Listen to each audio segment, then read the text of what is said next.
Good morning to all of you. स्वागत है आपका गुरु मंत्रा में मेरे प्यारे बच्चों। पार्ट 1 में कंप्यूटर के एक सामान्य परिचय में हमने देखा था। ध्यान दीजिएगा, हम लोग जो चर्चा कर रहे हैं वो कंप्यूटर सामान्य परिचय की बात कर रहे हैं। सामान्य परिचय, जनरल इंट्रोडक्शन, इसमें हमने पार्ट 1 कवर कर लिया था और ये जो आपका है वो पार्ट 2 है जिसकी हम लोग चर्चा करने जा रहे हैं। पार्ट 1 में ये जाना बेसिकली कि कंप्यूटर होता क्या है, राइट? कंप्यूटर क्या होता है, उसकी डेफिनेशन, कंप्यूटर के जो कंपोनेंट हैं वो क्या है, बेसिकली कंप्यूटर कार्य कैसे करता है, ठीक, उसकी कार्य प्रणाली को हम लोगों ने देखा, राइट? तो इन सब चीजों की हम लोगों ने चर्चा कर ली है। आज हम ये जानेंगे कि कंप्यूटर की क्या क्या विशेषताएं हो सकती हैं। तो हम लोग स्टार्ट करते हैं कि कंप्यूटर की विशेषताएं, कंप्यूटर की क्या क्या विशेषताएं हैं, हम लोग उसकी चर्चा करने जा रहे हैं। कंप्यूटर की विशेषताएं यानी कैरेक्टरिस्टिक ऑफ कंप्यूटर, राइट? तो क्या क्या कंप्यूटर की कैरेक्टरिस्टिक्स हो सकती हैं, उनकी हम लोग चर्चा करेंगे। तो सबसे पहले अगर हम बात करें कंप्यूटर की विशेषता में, तो कंप्यूटर की जो गति होती ना, गति, स्पीड, वो क्या होती है, बहुत फास्ट होती है। कंप्यूटर की जो स्पीड होती है वो बहुत ही फास्ट होती है। आ रही बात समझ में? कहने का मतलब बहुत ज्यादा स्पीड होती है। ये क्या कर सकता है, ये 1 सेकंड में कंप्यूटर क्या कर सकता है, ध्यान दीजिएगा, गति की बात करें तो कंप्यूटर जो है, कंप्यूटर सेकंड में लाखों गणनाएं,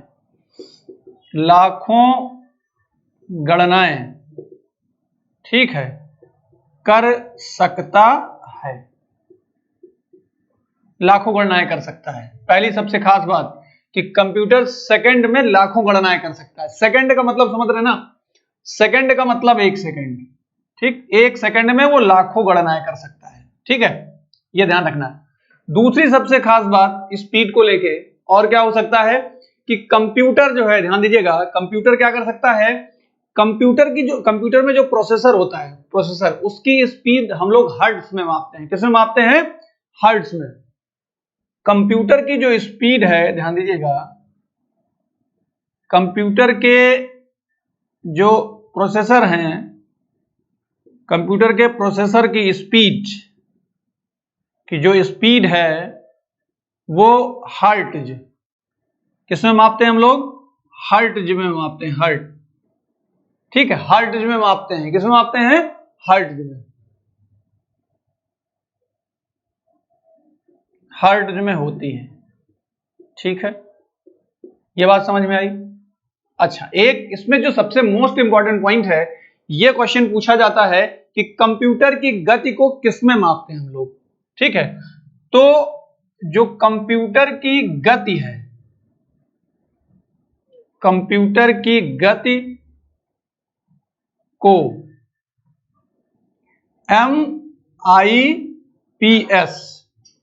MIPS का मतलब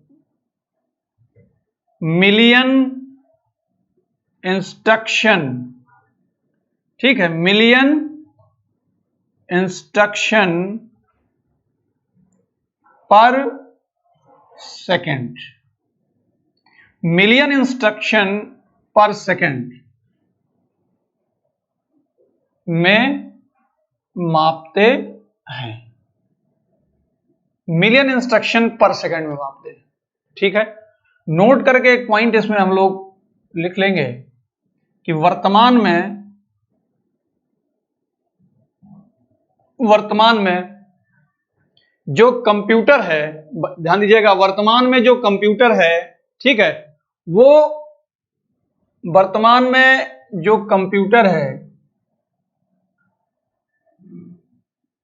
वर्तमान में कंप्यूटर गणना नैनो सेकंड में, नैनो सेकंड 10⁻⁹ सेकंड में कर सकता है। ये बात समझ में आई? यानी जो कंप्यूटर कैलकुलेशन करेगा, ठीक है, तो वो किसमें कर सकता है? इन प्रेजेंट नैनो सेकंड में। नैनो सेकंड मतलब जो सेकंड होता है उसका भी, उससे भी कम, यानी नैनो सेकंड 10⁹ सेकंड में कर सकता है कैलकुलेशन जो परफॉर्म करेगा वो, राइट? ये कुछ इंपॉर्टेंट बातें मैंने बोर्ड पर लिख दी हैं स्पीड से रिलेटेड। पहला, कंप्यूटर 1 सेकंड में number of lakhs calculation perform कर सकता है। दूसरा, कंप्यूटर के जो प्रोसेसर की स्पीड है वो हर्ट्ज में होती है, हर्ट्ज, ठीक है, हर्ट्ज में होती है। ये बात समझ में आई? और कंप्यूटर की गति को किसमें मापा जाता है? MIPS, ध्यान दीजिएगा, MIPS मिलियन इंस्ट्रक्शन पर सेकंड में मापते हैं, ये ध्यान रखिएगा। वर्तमान में कंप्यूटर गणना किसमें करता है? नैनो सेकंड में कर सकता है, यानी 10⁹ सेकंड में वो कैलकुलेशन परफॉर्म कर सकता है, ठीक है? ये बात समझ में आई? तो ये कुछ पॉइंट जो थे मैंने जिनकी चर्चा की, काफी इंपॉर्टेंट पॉइंट थे, यहां से क्वेश्चन फ्रेम होते हैं। ये तो रही गति की बात। तो ये इसकी पहली विशेषता थी कंप्यूटर की कि इसकी गति क्या होती है? गति क्या होती है? बहुत ही तीव्र होती है। कंप्यूटर की गति क्या होती है? बहुत तीव्र, बहुत यानी फास्ट होती है, ठीक, जो कि आपको दिखी, ठीक, क्योंकि इंसान इतना तेज नहीं कर सकता कैलकुलेशन, मनुष्य नहीं कर सकता, ह्यूमन बीइंग्स, राइट? ये कंप्यूटर ये जो है कर सकता है। चलिए, अगली जो कैरेक्टरिस्टिक है इसकी वो है स्वचालित। स्वचालित का क्या मतलब है? स्वचालित का मतलब ऑटोमेटिक। तो कंप्यूटर क्या है? कंप्यूटर एक ऑटोमेटिक मशीन है। कंप्यूटर क्या है? एक ऑटोमेटिक मशीन। आ रही बात समझ में? कंप्यूटर क्या है? एक ऑटोमेटिक मशीन है। तो इस ऑटोमेटिक का मतलब अपने आप वो ऑपरेट होती रहती है, ठीक है, बार बार उसमें उसको इंस्ट्रक्ट करने की जरूरत नहीं होती, ठीक है? तो कंप्यूटर, ये दूसरी जो कैरेक्टरिस्टिक है स्वचालित, चालित यानी ऑटोमेटिक, ऑटोमेटिक होती है। ऑटोमेटिक का मतलब होगा कि जिसमें अगर कैलकुलेशन हो रहा है तो कोई ह्यूमन उसमें इंटरप्शन नहीं होगा, यानी कोई मानवीय हस्तक्षेप नहीं होगा। कहने का मतलब कंप्यूटर क्या है? कंप्यूटर एक स्वचालित मशीन है, ध्यान दीजिएगा, कंप्यूटर एक स्वचालित मशीन है जिसमें मानवीय हस्तक्षेप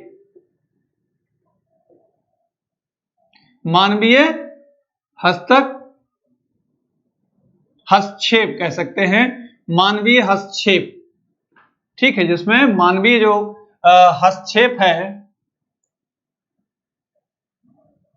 नहीं होता है, ठीक, यानी ऑटोमेटिकली वो अपने आप चीजों को परफॉर्म करती रहती है। क्या नहीं होता? मानवीय हस्तक्षेप नहीं होता, ह्यूमन जो इंटरप्शन है वो बिल्कुल नहीं होता, ये ध्यान रखेंगे। ऑटोमेटिक है वो, यानी एक बार हमने ऑपरेट कर दी तो वो चलती रहेगी, ठीक, ये बात समझ में आई? अब अगली जो इसकी कैरेक्टरिस्टिक्स है वो है त्रुटि रहित कार्य। ध्यान दीजिएगा, त्रुटि रहित कार्य यानी एरर फ्री वर्क की बात करेंगे, या कह सकते हैं कि एक्यूरेसी। किसकी बात कर रहे हैं हम लोग? एक्यूरेसी की बात कर रहे हैं। मतलब कंप्यूटर जो कैलकुलेशन परफॉर्म होगा जो उसमें, वो बिल्कुल एक्यूरेट होगा। एक्यूरेट होगा मतलब जो गलतियां होती किसके कारण होती हैं? गलतियां दो चीजों के कारण होती हैं, ध्यान दीजिएगा। जो त्रुटि होती है वो 2 पॉइंट ऑफ व्यू पर हो सकती है, ध्यान दीजिएगा। एक तो वो मानवीय कारण से हो सकती है, और दूसरा जो वो सिस्टम है, अगर उसमें वायरस आ गया, वायरस, ठीक है, वायरस यानी मशीन संबंधी, ठीक है, मशीन के कारण, ठीक, इसके कारण हो सकती है, ध्यान रखिएगा। तो दो कारण से त्रुटियां हो सकती हैं, ठीक, दो कारण से ये हो सकती है। ये जो दो कारण हैं, देखो भाई, मानवीय कारण इसमें क्या है कि एक बार कर दिया तो वो चलता रहेगा, तो ह्यूमन का इसमें इंटरप्शन बहुत कम होता है, इसलिए इसमें जो एक्यूरेसी होती है वो बेहतर होती है, और वायरस प्रोटेक्टेड एंटीवायरस होता है, इसलिए गलतियां होने के चांस ना के बराबर होते हैं। बिल्कुल एक्यूरेसी के साथ जो है हमको रिजल्ट मिलता है किसमें, कंप्यूटर में। तो ये त्रुटि रहित कार्य इसकी एक बहुत बड़ी विशेषता है, ये ध्यान रखना है। चलिए अगला नेक्स्ट हम लोग देखेंगे, नेक्स्ट है ध्यान दीजिएगा भंडारण क्षमता। भंडारण क्षमता, भंडारण क्षमता का मतलब समझ रहे हैं, स्टोरेज कैपेसिटी। स्टोरेज कैपेसिटी इसका क्या मतलब है भाई, आप तो जानते हैं कि कंप्यूटर में आप क्या कर सकते हैं, बहुत विशाल और अनलिमिटेड डेटा आप स्टोर कर सकते हैं, असीमित, ठीक, स्टोर कर सकते हैं। अच्छा, इसमें सबसे खास बात, इसमें इसको स्टोर करने के लिए हम लोग मेमोरी का इस्तेमाल करते हैं। मेमोरी भैया दो टाइप की, एक आंतरिक और दूसरी बाह्य, ठीक है। आंतरिक में समझ रहे हैं आप, आंतरिक में जिसमें वो चीज इनबिल्ट हो, तो आंतरिक क्या हो सकती है, ध्यान दीजिएगा, आंतरिक जैसे आपकी हार्ड डिस्क हो गई, ठीक है, हार्ड डिस्क ऐसे बहुत सारे हैं। बाह्य में क्या हो जाएगा, बाह्य में क्या होगा, जैसे सीडी होती है ना, सीडी हम लोग लगाते हैं फिर अपने पास उसको उसमें डेटा सेव करके रख लेते हैं, राइट, तो सीडी रोम, ठीक, सीडी रोम की बात करेंगे, सीडी रोम, ठीक है। तो ये इंटरनल और एक्सटर्नल की बात करेंगे। कुल मिला के ये समझना था, जो स्टोरेज कैपेसिटी होती बहुत ही लार्ज और अनलिमिटेड होती है किसकी, कंप्यूटर की। जीबी टीबी में आजकल डेटा जीबी में चली जाता, टीबी में भी अब आने लगी हार्ड डिस्क, राइट। तो ये चीज थोड़ा सा, और उससे भी जब हम मेमोरी पढ़ाएंगे तो आपको डिटेल में बताएंगे इस चीज को लेके, ठीक है। मेमोरी क्या है, मेमोरी कितने टाइप की, उन सबकी चर्चा करेंगे। आजकल तो स्टोरेज कैपेसिटी बहुत ज्यादा है, इसीलिए हमने लिखा है विशाल और असीमित, लार्ज एंड अनलिमिटेड, ठीक है। तो ये चौथा पॉइंट था इसमें। अब अगला जो पॉइंट है कि ये क्या है, ये बहुउद्देशीय मशीन है। बहुउद्देशीय कैसी है, ये बहुउद्देशीय है, ठीक है। बहुउद्देशीय का मतलब समझ रहे हैं, बहुउद्देशीय का मतलब यह है कि बहुत वर्सेटाइल है, वर्सेटाइल, ठीक है। वर्सेटाइल का क्या मतलब है, ठीक है, वर्सेटाइल का मतलब यह है कि जो अलग अलग तरीके के कार्य हैं वो एक साथ करने की क्षमता होती है इसमें। कंप्यूटर में क्या होता है कि अलग अलग तरीके के कार्य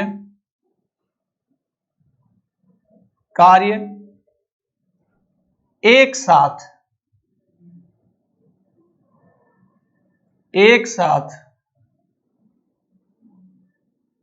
करने की क्षमता, ये बात समझ में आई। बहुउद्देशीय का मतलब होता है जो डिफरेंट टाइप्स के जो वर्क होते हैं, जैसे मान लो आप एक्सेल पर काम कर रहे हो, एमएस वर्ड पर काम कर रहे हो, म्यूजिक भी आपने लगा रखी है, राइट, आप गूगल पे भी काम कर रहे हो, ठीक, इंटरनेट भी चला रहे हो, तो ये जो डिफरेंट टाइप के वर्क्स हैं वो आप एक साथ कर सकते हैं कंप्यूटर पर, तो उसकी जो कैरेक्टरिस्टिक्स कहलाती है बहुउद्देशीय, यानी वर्सेटाइल होता है इसका नेचर, राइट, ये बात समझ में आई। अगली जो इसकी कैरेक्टरिस्टिक होगी वो होगी गोपनीयता। अगली जो इसकी कैरेक्टरिस्टिक्स है यानी विशेषता है, वो हम बात करेंगे गोपनीयता। चलिए इसको रफ कर दे रहे हैं हम। तो अगली जो कैरेक्टरिस्टिक है 6 नंबर की, वो है गोपनीयता। का मतलब क्या होता है भाई, हम क्या करते हैं, कोई डेटा अगर अपना हम सुरक्षित करना चाह रहे हैं तो उसमें पासवर्ड डालकर उसको सिक्योर कर लेते हैं, उसको आप ही एक्सेस कर पाएंगे क्योंकि आप ही ने पासवर्ड डाला है, बाकी कोई दूसरा उसको एक्सेस कर नहीं सकता। तो कहने का मतलब गोपनीयता की बात करेंगे हम लोग, ठीक। गोपनीयता, गोपनीयता की बात करेंगे। गोपनीयता का मतलब चीजें क्या है, सिक्रेसी की बात करेंगे, सिक्रेसी, ठीक है। सिक्रेसी की बात करेंगे हम लोग, सिक्रेसी की बात करेंगे, ठीक है। सिक्रेसी, ERECY, ठीक है। चलिए, सिक्रेसी, तो सिक्रेसी में क्या होगा, ध्यान दीजिएगा, सिक्रेसी में क्या होगा,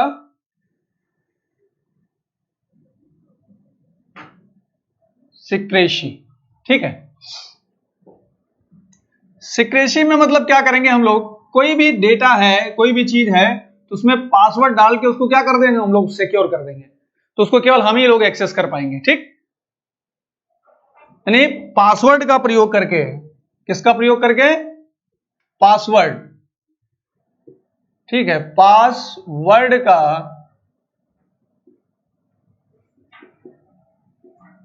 प्रयोग करके,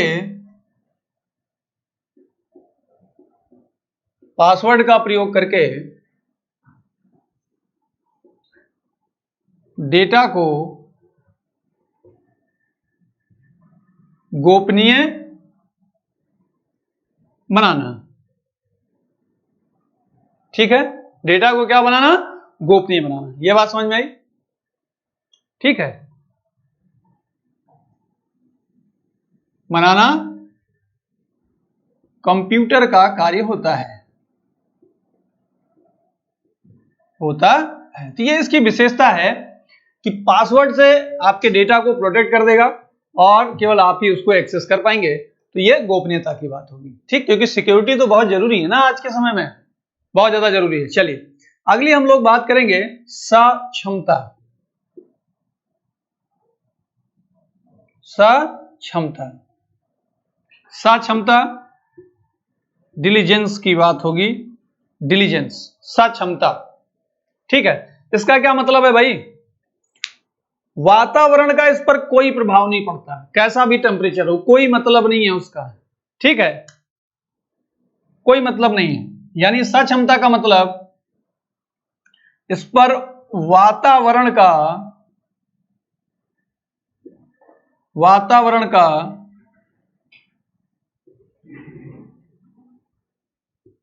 कोई प्रभाव नहीं पड़ता, ठीक है, वातावरण का कोई प्रभाव नहीं पड़ता, ये ध्यान रखना। तो ये क्या कर सकता है, इसके अंदर ये बिल्कुल क्षमता होती है कि क्या कर सकता है, ये बिना रुके लाखों करोड़ों गणनाएं कर सकता है, ठीक है, बिना रुके लाखों करोड़ों, ये क्या कर सकता है, बिना रुके लाखों करोड़ों गणनाएं कर सकता है, ये बात समझ में आई।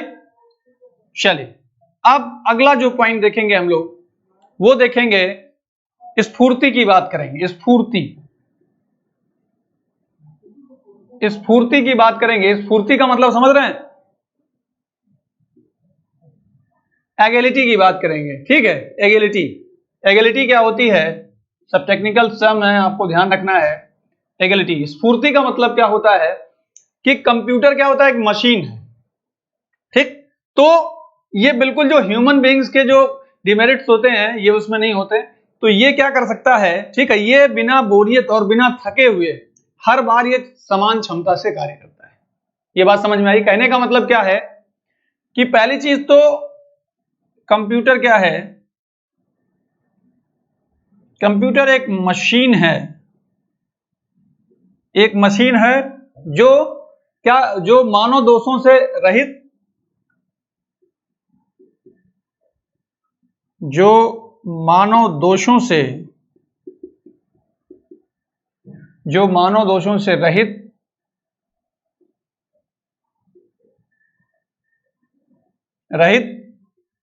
और ये मानव दोषों से क्या होती है, ये मानव दोषों से रहित होती है, ध्यान दीजिएगा, और बिना बोरियत तथा थकान बिना बोरियत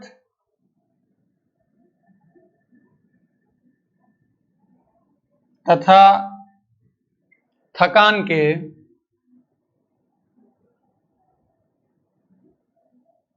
समान क्षमता से प्रत्येक बार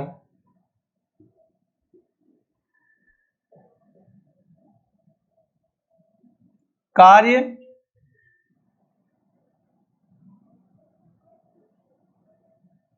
कंप्यूटर करता है। यह बात समझ में आई? कहने कंप्यूटर एक मशीन है, इसमें जो ह्यूमन से रिलेटेड जो प्रॉब्लम्स होती हैं, जो ये बोरियत यानी बोर हो रहे हैं, जो थकान आती है, ठीक है, कोई प्रभाव नहीं पड़ता, ठीक है, बिना बोरियत और थकान के समान क्षमता से प्रत्येक बार कार्य कौन करता है? कंप्यूटर करता है। ठीक, तो ये इसकी स्फूर्ति एग्लिटी की बात हुई, राइट। अगला है विश्वसनीयता। अगला क्या है? विश्वसनीयता की बात करेंगे हम लोग। विश्वसनीयता, विश्वसनीयता, रिलायबिलिटी की बात करेंगे हम लोग। ठीक, रिलायबिलिटी, कोई चीज कितनी रिलायबल है ये हमको समझना है मेरे प्यारे बच्चों। तो रिलायबिलिटी की अगर हम लोग बात करें तो ध्यान दीजिएगा, कंप्यूटर प्रोसेस करने के बाद, ठीक है, कंप्यूटर प्रोसेस करने के बाद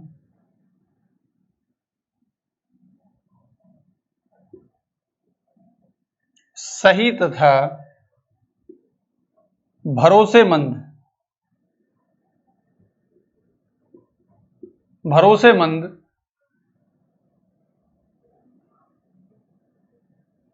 परिणाम का मतलब समझ रहे हैं ना, रिजल्ट देता है। ये बात क्लियर हुई? तो भाई कोई चीज विश्वसनीय है, कोई चीज रिलायबल है, वो तभी होगी जब वो बिल्कुल सही और भरोसेमंद परिणाम देगी, रिजल्ट देगी, तभी वो रिलायबल कहलाएगी। ये बात समझ में आई? ठीक, और बाकी एक लास्ट इसका जो विशेषता है 10 नंबर की, जल्द निर्णय लेने की क्षमता। क्या है? जल्द निर्णय लेने की क्षमता। ध्यान दीजिएगा, जल्द निर्णय लेने की क्षमता। अगला है क्विक डिसीजन। बिल्कुल क्विक डिसीजन लेती है, बहुत टाइम टेकन नहीं होता है कि बहुत टाइम लेगी तब डिसीजन लेगी, तो जल्द निर्णय लेने की क्षमता भी होती है। ठीक है, जल्द निर्णय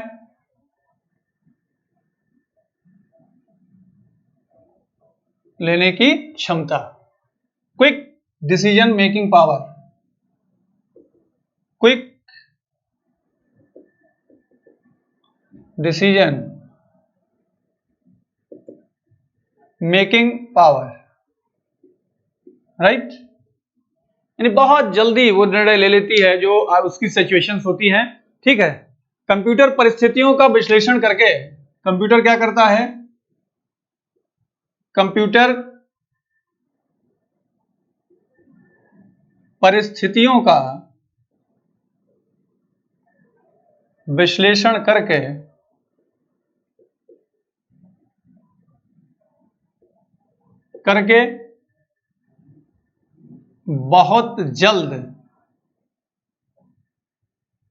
बहुत जल्द निर्णय ले लेता है। ये बात समझ में आई? यानी जो सिचुएशंस हैं उनको एनालाइज करके बहुत क्विक डिसीजन लेता है कौन? कंप्यूटर। ठीक है, यह बात समझ में आई? तो कुल मिला के मैंने आपको बताया कि कंप्यूटर की कौन कौन सी कैरेक्टरिस्टिक होती है। स्पीड बहुत ज्यादा होती है कंप्यूटर की, राइट। ऑटोमेटिक मशीन है, स्वचालित मशीन है। स्टोरेज कैपेसिटी बहुत ज्यादा होती है, भंडारण क्षमता बहुत अधिक होती है, अनलिमिटेड डेटा स्टोर कर सकते हैं। बहुउद्देशीय होता है, यानी अलग अलग तरीके से कार्य एक साथ हम लोग करते हैं। वर्सेटाइल होता है, गोपनीयता होती है, सिक्योरिटी की बात होती है, सिक्रेसी होती है, डेटा को पासवर्ड से प्रोटेक्ट कर देंगे, केवल आप एक्सेस कर पाएंगे, दूसरा कोई एक्सेस नहीं कर पाएगा। सक्षमता, डिलीजेंस की बात करेंगे।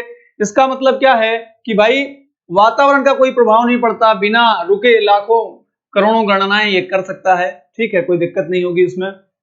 आगे बात करेंगे स्फूर्ति की, एगिलिटी की बात करेंगे कि मानव दोषों से रहित होता है, कोई बोरियत नहीं होती उसमें, राइट, कोई थकान नहीं होती, ये सारी चीजें। अगला विश्वसनीयता, रिलायबिलिटी, भाई विश्वसनीय है, भरोसेमंद और सही परिणाम देता है, इसलिए रिलायबल माना जाता है, विश्वसनीय माना जाता है। और जल्द निर्णय लेने की क्षमता, यानी कंप्यूटर जो है सिचुएशंस का एनालिसिस करके बहुत जल्द ही निर्णय ले लेता है, ठीक। ये कुछ कैरेक्टरिस्टिक थी जो हमने चर्चा की। आगे हम लोग देखेंगे मेरे प्यारे बच्चों कि कंप्यूटर की लिमिटेशंस भी हैं, तो वो क्या क्या हो सकती हैं। तो कंप्यूटर की जो लिमिटेशंस हैं उनकी हम लोग चर्चा कर लें। तो ध्यान दीजिएगा, कंप्यूटर की कौन कौन सी सीमाएं हैं, ये तो हमने बता दी कि ये विशेषताएं हैं, ठीक। अब इसकी कमियां क्या हैं जरा ये भी समझ लो। तो समझो जरा, कंप्यूटर की सीमाएं समझिएगा जरा। तो कंप्यूटर की सीमाएं क्या क्या हो सकती हैं, इसको भी समझना है हमको। तो कंप्यूटर की सीमाएं,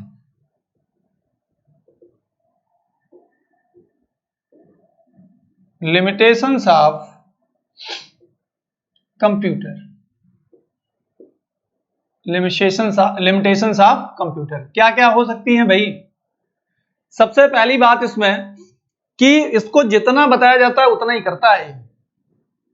क्या होता है, बुद्धिहीन होता है, बुद्धिहीन, राइट, नो माइंड, कोई अपना दिमाग नहीं लगाता, ये जितना बता देंगे उतना करेगा, मशीन है भाई, ठीक है। और क्या होता है, बहुत एक्सपेंसिव होता है, ठीक है, बहुत एक्सपेंसिव होता है, एक्सपेंसिव होता है। और क्या होता है, और क्या होता है, इसमें वायरस का खतरा बहुत रहता है, वायरस का खतरा, वायरस का खतरा, वायरस का खतरा मतलब इम्यून टू वायरस, क्या है, इम्यून टू वायरस, ठीक है। और इसमें ये इलेक्ट्रिक पर फुल्ली डिपेंडेंट होता है, यानी विद्युत पर निर्भरता, विद्युत पर निर्भरता, यानी कि डिपेंडेंसी ऑन इलेक्ट्रिसिटी, ठीक। तो कुल मिला के मेरे प्यारे बच्चों ये ध्यान दीजिएगा कि ये जो मैंने बताया ये कंप्यूटर के लिमिटेशंस हैं, ये कंप्यूटर की सीमाएं हैं। पहली बात तो कंप्यूटर का कोई अपना दिमाग नहीं होता, ठीक, जैसे बताएंगे वैसा काम करेगा। एक्सपेंसिव होता है क्योंकि मशीन है, आप जान रहे हैं, तो एक थोड़ा एक्सपेंसिव होता है। वायरस का खतरा बराबर बना रहता है, इम्यून टू वायरस, पूरा का पूरा सिस्टम करप्ट हो जाता है, इंपॉर्टेंट डेटा पर काम कर रहे हैं वो भी लैप्स हो जाता है, ये सब सारी चीजें। और फुल्ली इलेक्ट्रिक डिपेंडेंट होता है, भाई अगर लाइट नहीं होगी तो बड़ा मुश्किल हो जाएगा। बैटरी बैकअप होता है लेकिन कितने दिन लगेगा, लाइट ही नहीं रहेगी तो कैसे काम चलेगा। तो ये कुछ लिमिटेशंस हैं कंप्यूटर की, ये आप ध्यान रखेंगे, इंपॉर्टेंट भी है। आगे हम ये देखेंगे कि कंप्यूटर के अनुप्रयोग क्या हो सकते हैं, ठीक है। तो आइए हम लोग देखें कि कंप्यूटर के क्या क्या अनुप्रयोग हो सकते हैं, ठीक है। तो ध्यान दीजिएगा, अब हम लोग बात करेंगे कंप्यूटर के अनुप्रयोग की। चलिए, तो कंप्यूटर का क्या क्या अनुप्रयोग हो सकता है, किन क्षेत्रों में इसका प्रयोग हो रहा है, ठीक है। आजकल आप देख ही रहे हैं हर जगह, चाहे वो स्कूल कॉलेजेस हो, चाहे वो हॉस्पिटल्स हो, चाहे वो बैंक हो, चाहे वो प्रशासन हो, हर जगह कंप्यूटर का आजकल प्रयोग हो रहा है। तो ये चीज ध्यान रखनी है आपको। तो कंप्यूटर का अनुप्रयोग की हम लोग बात करने जा रहे हैं, ध्यान दीजिएगा। कंप्यूटर का अनुप्रयोग यानी एप्लीकेशन ऑफ कंप्यूटर की बात करने जा रहे हैं। तो भैया कहां कहां है ये जरा समझना है। तो सबसे पहले हम लोग देख लें, तो हम लोग बात करेंगे बैंक के क्षेत्र में, ठीक है, बैंक के क्षेत्र में। तो बैंक के क्षेत्र में सबसे खास बात क्या है, कहां हम लोग प्रयोग कर रहे हैं कंप्यूटर का, ठीक। तो आजकल बड़ा नया कंसेप्ट चला है, किसका? आप लोग देख रहे होंगे, ई बैंकिंग का।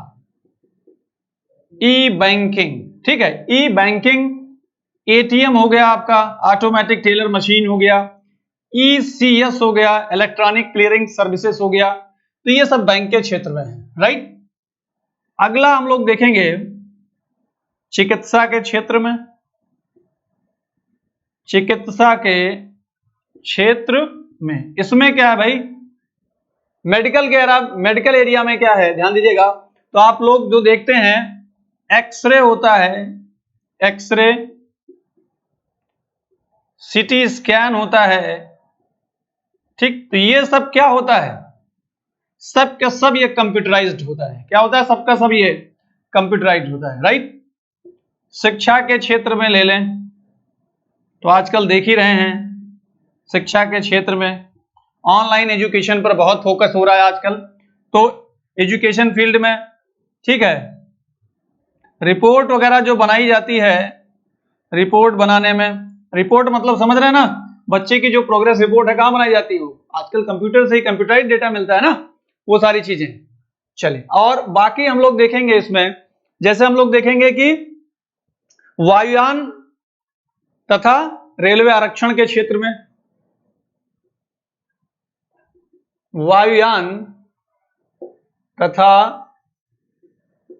रेलवे आरक्षण में तो क्या व्यवस्था है भाई?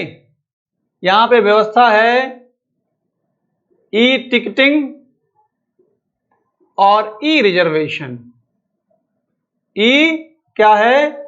ई रिजर्वेशन है। क्या है? ई टिकटिंग और ई रिजर्वेशन, ठीक। आगे हम लोग देखेंगे संचार के क्षेत्र में, इन कम्युनिकेशन। तो संचार के क्षेत्र में अगर हम लोग बात करें, ध्यान दीजिएगा, संचार के क्षेत्र में, इन कम्युनिकेशन, तो क्या हो सकता है संचार के क्षेत्र में? इंटरनेट नेटवर्किंग, ठीक है, क्या है? इंटरनेट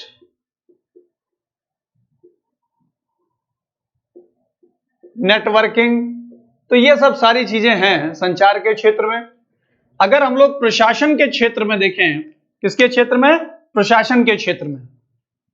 प्रशासन के क्षेत्र में, प्रशासन के क्षेत्र में तो आजकल ई प्रशासन, ई गवर्नेंस, ई प्रशासन, ये बहुत चला है कंसेप्ट, ठीक है।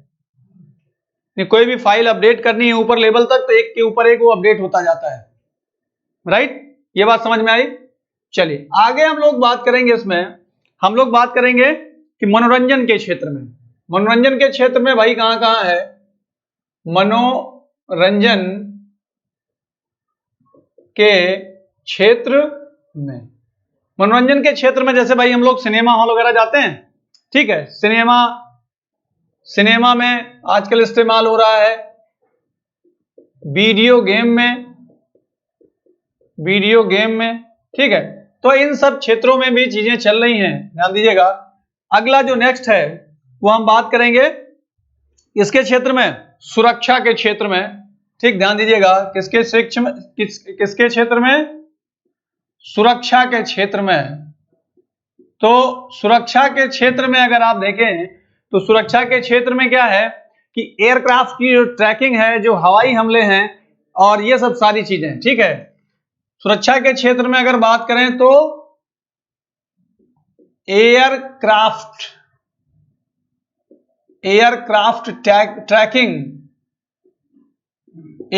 ट्रैकिंग, ठीक, हवाई हमला, उसको कैसे ट्रैक करेंगे हम लोग? जो हवाई हमला हो रहा है, ठीक है, वही कहने का मतलब एयरक्राफ्ट ट्रैकिंग और ब्रॉडकास्टिंग,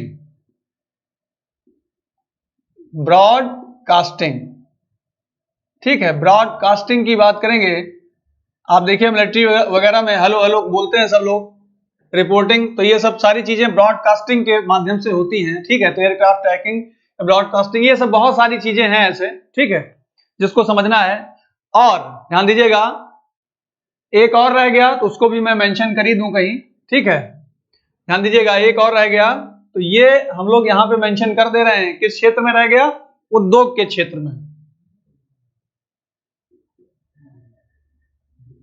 उद्योग के क्षेत्र में क्या होता है भाई उद्योग के क्षेत्र में? एक तो आपका पब्लिकेशन हो गया, क्या हो गया, पब्लिकेशन, पब्लिकेशन में कंपनियों में, ध्यान दीजिएगा, पब्लिकेशन और कहां पर,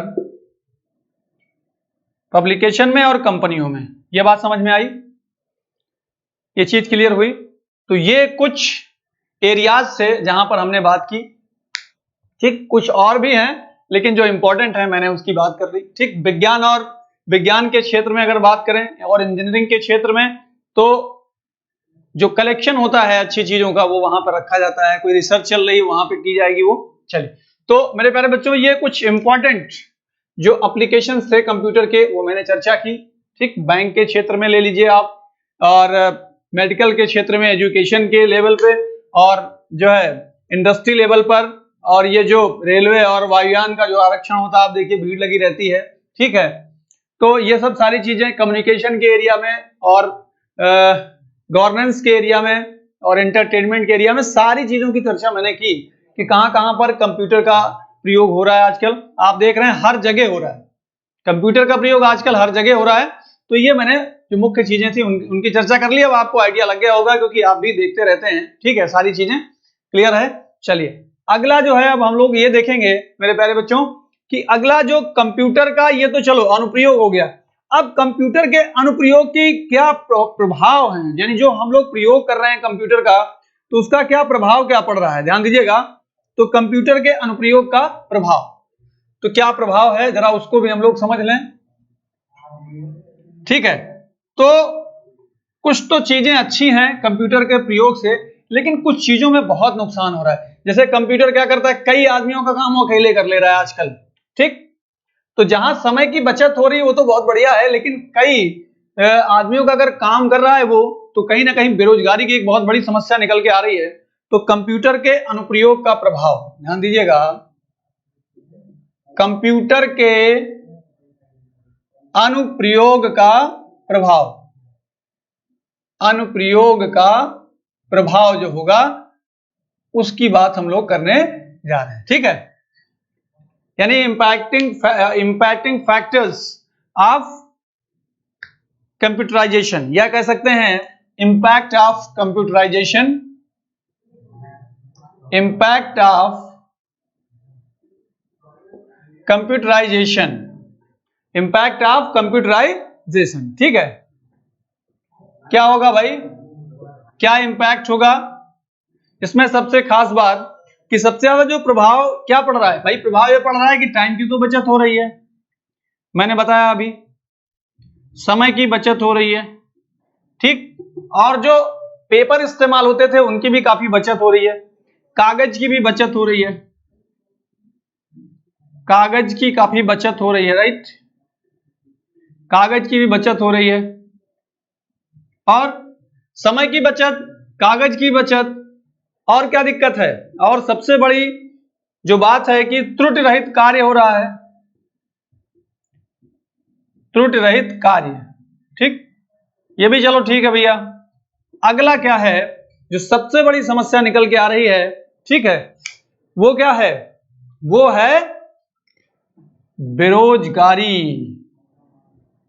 बेरोजगारी, अनएम्प्लॉयमेंट। ये बहुत बड़ी समस्या है क्योंकि कंप्यूटर क्या करता है, कई लोगों का काम अकेले कर देता है, ठीक। ये बहुत बड़ी एक समस्या निकल के आ रही है, ठीक। और इसका क्या प्रभाव है, एक प्रभाव तो यह है कि कार्य की गुणवत्ता में फर्क आया है,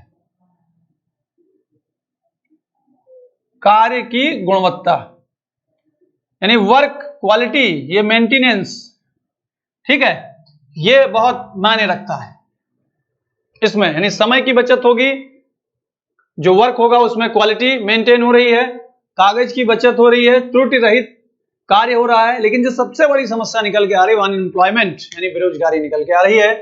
तो ये कंप्यूटर के जो अनुप्रयोग हैं, ठीक है, इंपैक्ट ऑफ कंप्यूटराइजेशन, ये पड़ रहा है, यानी कि प्रभाव पड़ रहा है कंप्यूटर के प्रयोग का। तो ये सबसे बात ठीक है, सबसे अहम बात है, इस चीज को हमको ध्यान में भी रखना है, क्वेश्चन भी यहां से फ्रेम हो सकते हैं। चलिए अब लास्ट में हम कुछ इंपॉर्टेंट फैक्ट्स पर बात करने जा रहे हैं मेरे प्यारे बच्चों, ध्यान रखिएगा, यहां से क्वेश्चन आपके एग्जाम्स में पूछे जा सकते हैं। तो चलिए हम लोग देखते हैं, ठीक, कुछ चीजें आपको पता होंगी तो वो तो बहुत अच्छी बात है, जो चीजें नहीं पता है तो आप उसको नोट डाउन करेंगे। देखिए कुछ महत्वपूर्ण, ठीक, कुछ महत्वपूर्ण जो बिंदु हैं, कुछ महत्वपूर्ण क्या बिंदु, सम इंपॉर्टेंट पॉइंट्स की हम लोग चर्चा करने जा रहे हैं। इसमें जो पहला पॉइंट है वो क्या कहता है, वो ये कहता है कि भारत में सबसे पहले जो कंप्यूटर का प्रयोग हुआ था वो 16 अगस्त 1986 को बेंगलुरु के प्रधान डाकघर में किया गया था। ठीक है, तो भारत में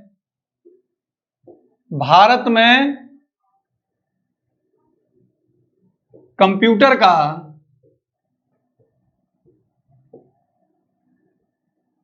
सर्वप्रथम प्रयोग 16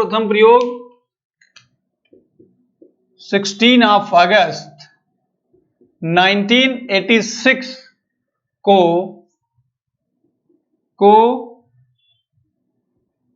बेंगलुरु के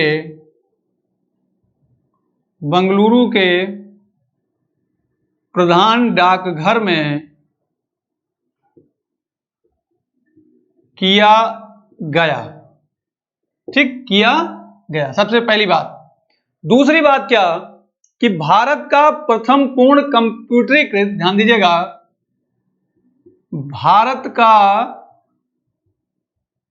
प्रथम कंप्यूटरीकृत डाकघर नई दिल्ली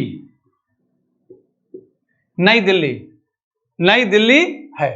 ठीक है, यह ऐसा माना गया कि भारत का जो प्रथम फुल्ली कंप्यूटराइज्ड जो पोस्ट ऑफिस रहा वो कौन था, न्यू दिल्ली।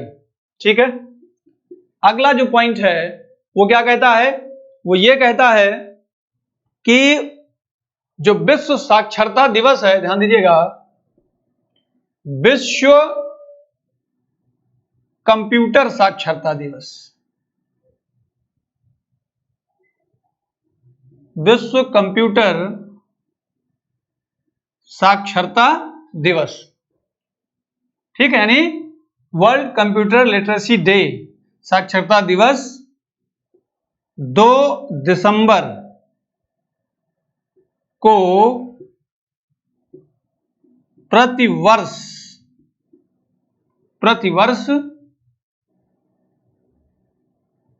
मनाया जाता है। यह बात समझ में आई, प्रतिवर्ष 2 दिसंबर को, ठीक है, ध्यान दीजिएगा, साक्षरता दिवस मनाया जाता है। ठीक, और अगला पॉइंट, चार्ल्स बाबेज को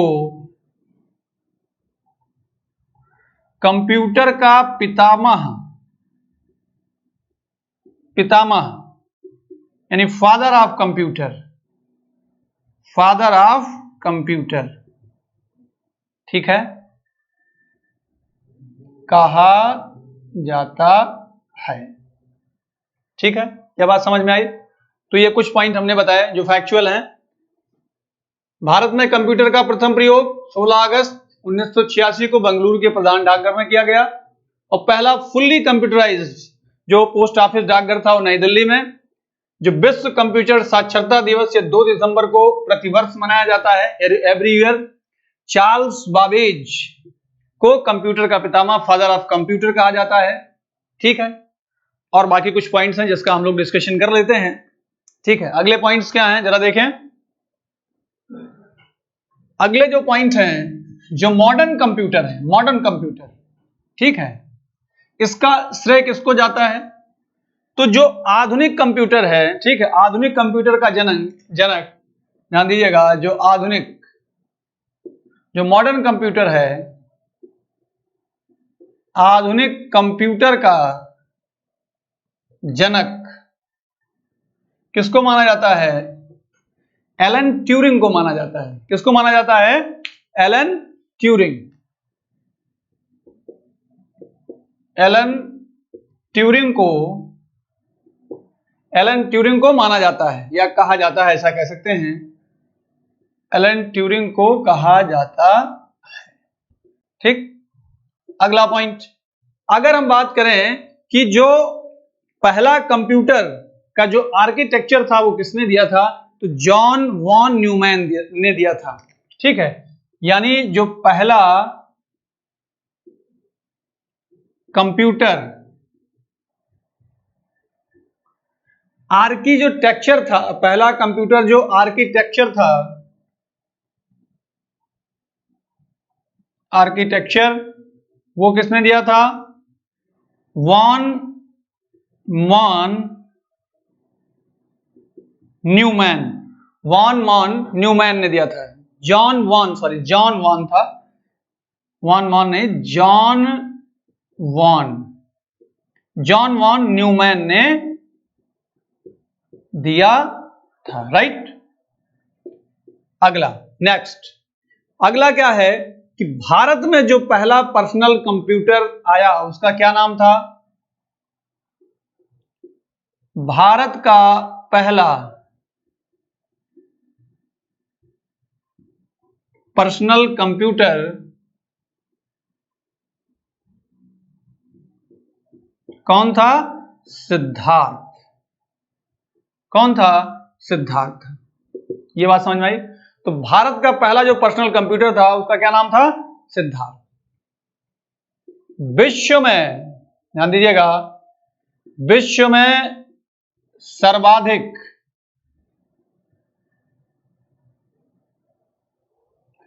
सर्वाधिक कंप्यूटरों वाला देश संयुक्त राज्य अमेरिका यानी यूएसए है। कौन है? यूएसए। यह बात समझ में आई? तो आधुनिक कंप्यूटर का जनक किसको माना जाता है? वही एलन ट्यूरिंग को माना जाता है। पहला कंप्यूटर आर्किटेक्चर किसने दिया था? तो जॉन वॉन न्यूमैन ने दिया था। और भारत का पहला पर्सनल कंप्यूटर कौन था? सिद्धार्थ। ठीक है, विश्व में सर्वाधिक कंप्यूटर वाला देश कौन सा है? वो है संयुक्त राज्य अमेरिका यानी USA, United state of America. ठीक है मेरे प्यारे बच्चों, तो ये तो रही कुछ खास बातें। जो पहला टॉपिक था कंप्यूटर एक सामान्य परिचय, वो मैंने पूरी तरीके से आपका कवर कर दिया है। और कुछ जो इंपॉर्टेंट पॉइंट्स है उसकी मैंने चर्चा कर दी, आप बोर्ड पे इसको देख भी सकते हैं। 1 बाय 1 मैंने बताया। अब हम लोग जो अगला टॉपिक होगा उसमें फिर मिलेंगे। ठीक, एक नए कंसेप्ट के साथ, नई चीज के साथ। तब तक के लिए बहुत बहुत धन्यवाद।